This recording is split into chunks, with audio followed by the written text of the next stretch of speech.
If there is one single moment that can change a person's life forever, it's not reading a book, attending a course, or listening to a powerful speech. It's the moment you stop blaming. The very instant you let go of all the reasons why you haven't succeeded, haven't moved forward, or haven't changed, and instead choose to take 100% responsibility for your results. That is when real transformation begins. I know you've been through difficult times. Maybe you've lost opportunities, been betrayed, or lacked the support you needed. I get it. But let me ask you this. If you keep retelling that same old story to explain your current situation, will your future truly be any different? Or are you just locking yourself into an outdated version of you that you no longer believe in? Excuses like, I'm too busy, I don't know where to start, I'm not good enough yet, or this isn't the right time, may sound reasonable, but let's be honest, they are just polished disguises for something deeper: fear. Fear of failure, fear of judgment, fear of change, fear of facing yourself. And here's the truth: fear never really disappears, but you can choose to act in spite of it. You can look yourself in the mirror and say, I am the one responsible for my results. That's where your power begins. When you take full responsibility for your life, you stop being a victim. You become a creator. Instead of asking, why is this happening to me, you begin to ask, what must I change to make sure this doesn't happen again? At that point, every mistake becomes a lesson. Every failure becomes feedback. Every struggle becomes a mirror for growth. You no longer need the world to change for you to succeed because you've begun changing yourself. You might say, but there are things I can't control. And that's true. You can't control the weather or what others think or the past, but you can absolutely control your response, your attitude, your decisions. And that's more than enough to rewrite the entire story of your life. I've met people who had every advantage and still failed because they were stuck in the habit of making excuses. On the other hand, I've seen people with almost nothing rise up, take ownership of every day, and move forward step by step. They don't ask, can I do this? They ask, what will I do next? That's the difference. Remember, every time you blame your circumstances, you hand over the steering wheel of your life to things you can't control. But when you take back full responsibility, you reclaim the power to lead. This doesn't mean you must do everything alone. It means you stop waiting for someone to rescue you. You stop needing permission to begin. You stop waiting for the world to become fairer before you take action. And when you act from a place of full responsibility, everything changes. Instead of thinking, I have to do this, you think, I choose to do this. You don't exercise because someone told you to. You do it because you respect yourself. You don't work because you fear losing your job. You work because you've chosen a life of meaning. Your actions are now powered by inner strength, not external pressure. Let me say this clearly. You don't need motivation to take responsibility. Motivation is a byproduct, not a prerequisite. It comes after action, not before.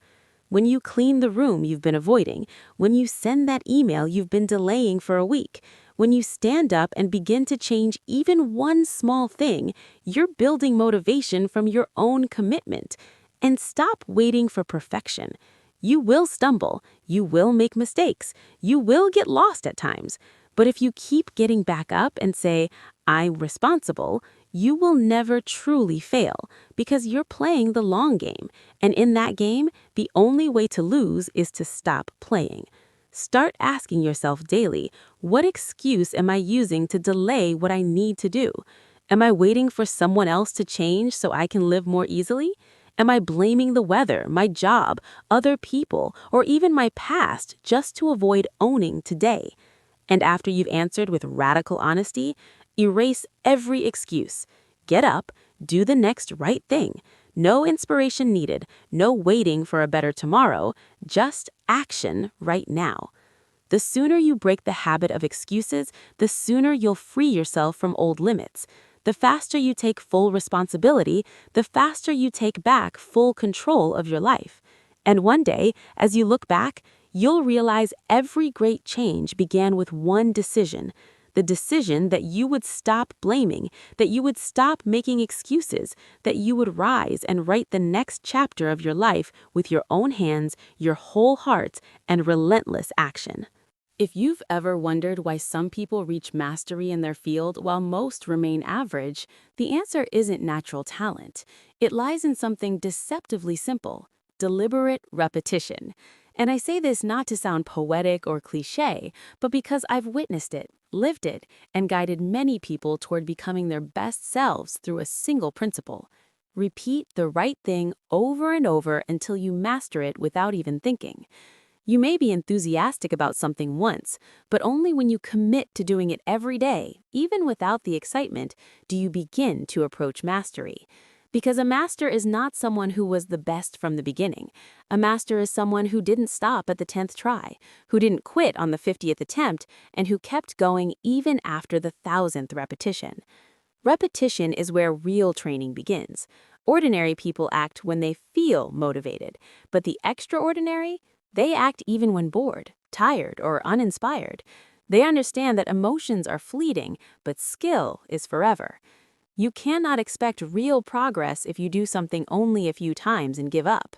But if you're willing to repeat little by little every day, you'll witness something remarkable. You don't just get better, you start becoming the person you're trying to become. Think of the greatest piano players in the world. They don't have a secret.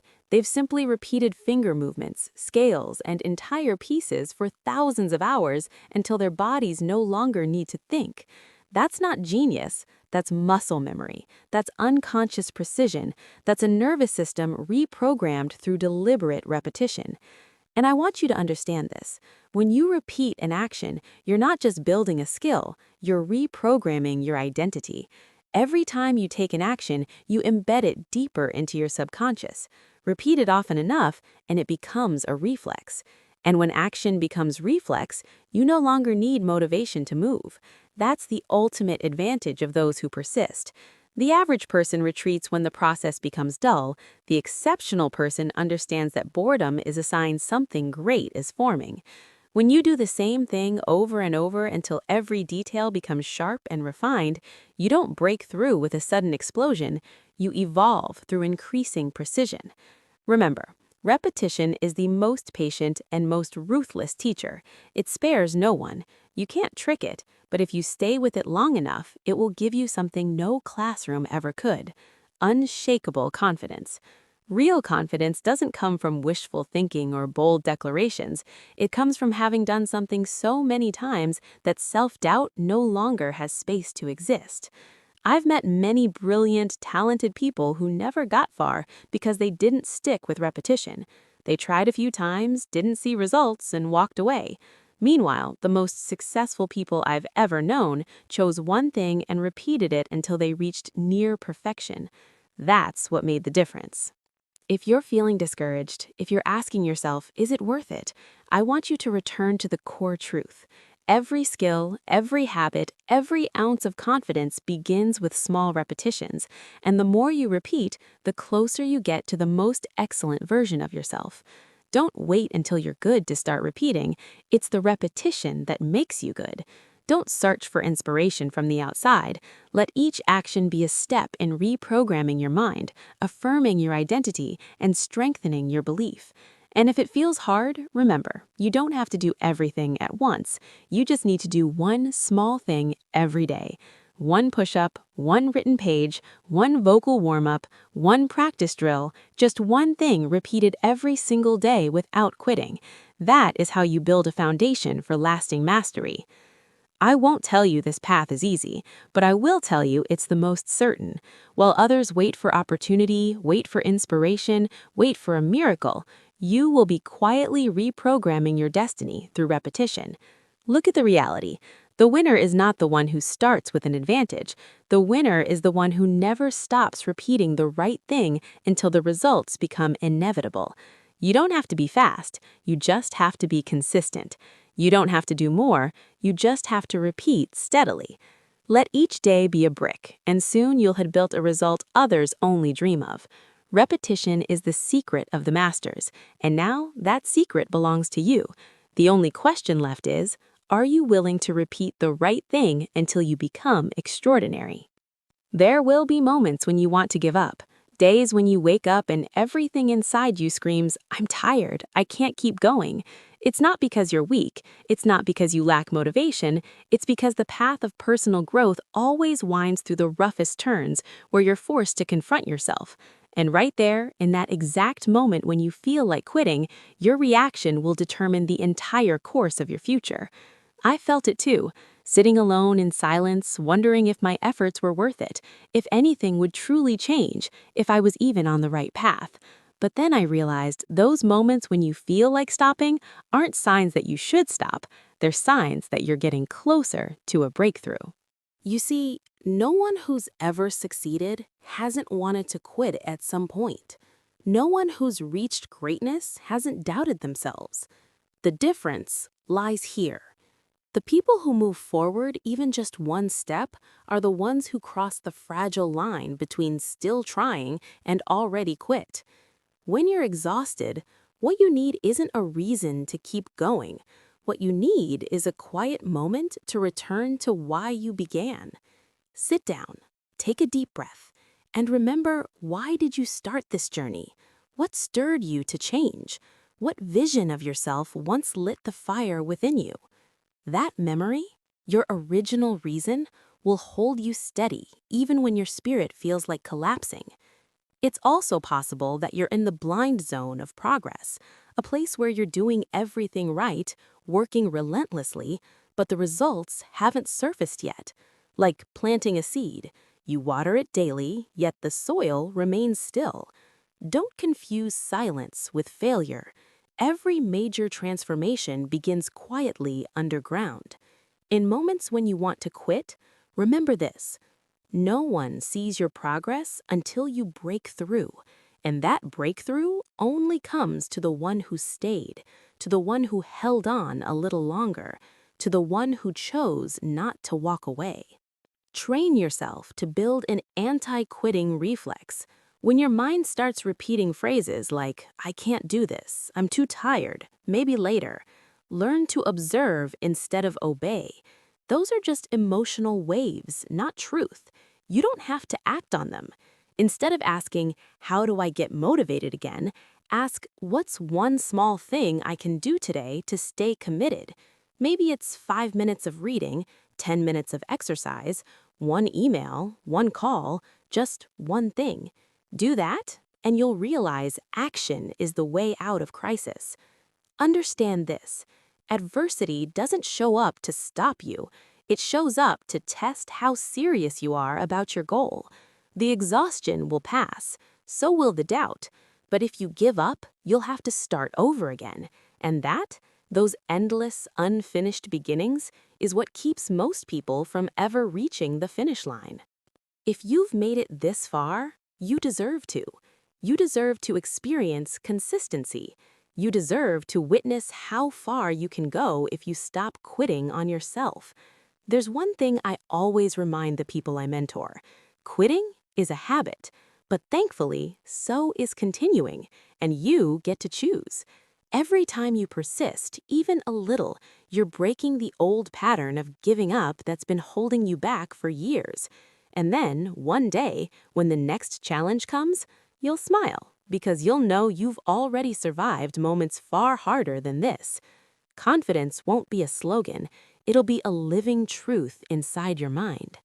What you're doing today, even if it's small, even if it's just resisting the urge to surrender, is rewriting your destiny.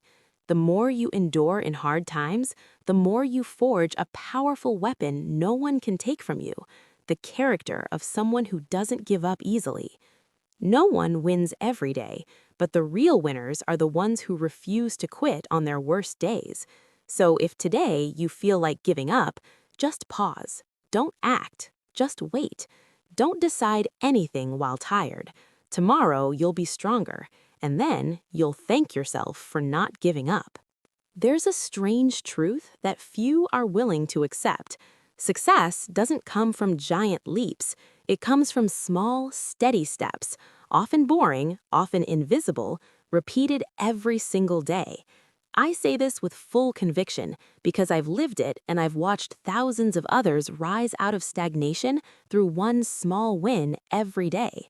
You don't need to do something grand today, but you do need to do one right thing, even if it's so small that no one notices. Write one paragraph, fold your blanket, walk for 10 minutes, say no to a negative invitation, drink one more glass of water, log off social media 15 minutes earlier than usual. Small actions like these, when done with intention, stack into changes you could never predict. People often underestimate the power of a small step because they're obsessed with the image of the big leap, but they forget every leap is made up of hundreds of quiet preparatory steps. Success is not an event, it is the compounded outcome of countless invisible actions. Why should you focus on small steps? Because small steps lower your mental resistance. When you stare at a big goal, your brain instantly activates defense mode. Am I good enough? How long will this take? What about everything else? But when you say, I just need to do one small thing today, your mind no longer feels afraid. It's free to act. Small steps are also the antidote to procrastination. When you delay because you're waiting for more time, more inspiration, more perfection, small steps are what pull you out of the loop. Just start. Just do something. Don't wait until you can run. Begin with walking. Even more, small steps create sustainable motivation through real results. Every time you complete a tiny task, your brain releases dopamine, that chemical spark of satisfaction and momentum. You don't need a motivational book. You don't need an inspiring video every morning. You just need that small, quiet victory each day. This is how momentum is built. And once momentum starts, it carries you further than any short burst of inspiration ever could. When you win over yourself today, you're more likely to win again tomorrow. When you write one paragraph, you'll feel like writing another. When you resist temptation once, you'll feel stronger the next time. I've met many people who struggled for years to start something. Writing a book, losing weight, learning a new skill, until they finally broke through by committing to one simple daily promise. Every day, I'll give 15 minutes to this. No more, no less. Miraculously, within a few weeks, their lives began to change. Not because they did more, but because they did it consistently. Remember, consistency beats intensity. A person who writes 30 minutes daily will finish their book before someone who pulls all-nighters but loses momentum. A person who works out 15 minutes each morning will be healthier than someone who hits the gym for 3 hours once a week and quits after one. It's not about how much you do. It's about whether you show up the next day. And the best way to keep showing up? Don't overdo it. Do just enough. Finish while you still want to do more. That's how you sustain the flame. You'll also realize that small steps build self-trust. Every day you keep a promise to yourself, even a tiny one, is a day you tell yourself, I followed through. And self-trust, when nurtured through steady action, becomes an armor that shields you from doubt and distraction. Don't underestimate an ordinary day, because when you string together 365 ordinary days with one intentional action each, you get an extraordinary year. And that's not a miracle. That's a clear, repeatable formula. I want you to understand this deeply. Everything great begins from something very small. Don't chase miracles out there. The miracle is here in your ability right now to make a slightly better choice than yesterday. That choice will trigger a cascade of other choices. And one day you'll look back and realize, I've come this far just by taking small steps. And if someday you feel tired, doubtful, unable to go on, return to the very first small step.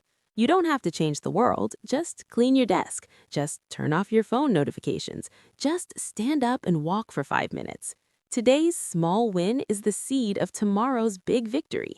You don't need to do it perfectly, just do it consistently. You don't need to move a mile, just take one step. You don't need to be a hero, just don't quit and you will win, one day at a time. I used to believe that to change my life, I needed to change myself, try harder, be more determined, more disciplined. But then I discovered a deeper truth. It's incredibly difficult to change yourself if you keep everything else around you the same. Not because you're weak, but because the environment you live and work in every day is silently reprogramming your behavior, emotions, and thoughts minute by minute, hour by hour. If you're trying to grow while surrounded by things that drag you down, it will always feel like you're swimming upstream, and no one, no matter how strong, can swim against the current forever. Every time you decide to take action, you're not just battling procrastination or fear within, you're battling the context around you. If your environment is full of noise, negativity, or lack of direction, how can you maintain long-term focus? Your environment is like the water you're swimming in, and if that water's polluted, no matter how good you are at swimming, you'll get dragged under. Here's the good news. You can design your environment to support your long-term goals. You don't need to move cities or find the perfect place. You just need to start with small, powerful shifts. First is your physical space, where you sleep, work, eat, move. Clean it, simplify it. Put the important things in plain sight and remove the distraction. A book on your desk makes it easier to read. Workout shoes by the door make it easier to move. A smart environment reduces your reliance on willpower because it pulls you into right action automatically. Next is your people environment, those you interact with each day. I urge you to reflect honestly. Is there someone who holds you back? Someone who makes you doubt yourself? Someone who makes you feel like you're not enough? And on the flip side, who uplifts you, who inspires you to be better? Relationships don't just affect your mood, they shape your direction. Sometimes you don't need advice, you just need to be around people who live right. Their energy bounces back onto you. Their discipline makes you question your excuses. Their calmness helps you find your own.